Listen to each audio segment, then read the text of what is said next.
Hi, this is Kina Kim with PivotalDiscovery.com, and today we're at ILTA 2009 with Scott Christensen. And Scott is the Director of Information Services at Wildman, Harrold. And he's going to share with us his thoughts on ILTA, what he's enjoyed about the conference, and how it's helped him in his career development. Scott, thanks for joining us. Thank you very much, Kina. I appreciate that. You know, I look back on my history of getting into the legal profession. I've been in legal IT for about 22 years now. And my first ILTA conference was back in Phoenix probably about 13 or 14 years ago. Mm-hmm. I had another person in the industry make me aware of the ILTA conference. At that point, I had the opportunity to speak at my first conference. That's and participate in that way.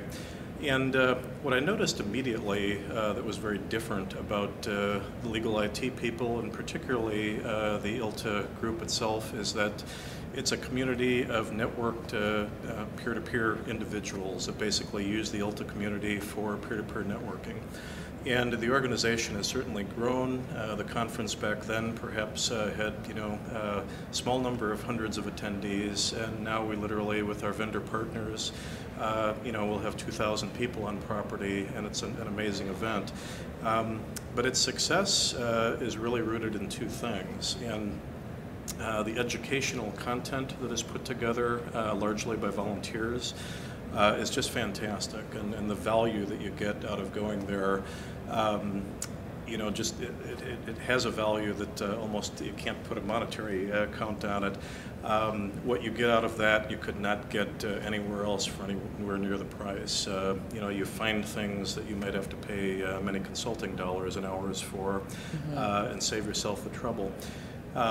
Besides the educational sessions themselves, then the other thing that we really get out of our conference is the peer-to-peer networking, and that's the opportunity to literally see hundreds of people that we connect with once a year at conference. And then we have e-groups, listservs, things like that allow us to remain connected throughout the year.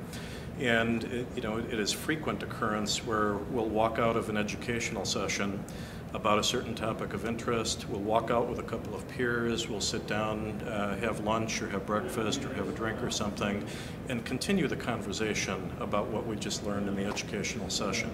And we share, we find out what each of us might be doing, the struggles that we're having related to that topic, and that kind of peer-to-peer networking is unequaled. It's just fantastic, and the value really is there. Great, so that's social networking both on and offline. Exactly. Great. Well, thank you so much for sharing your thoughts today. Thank you.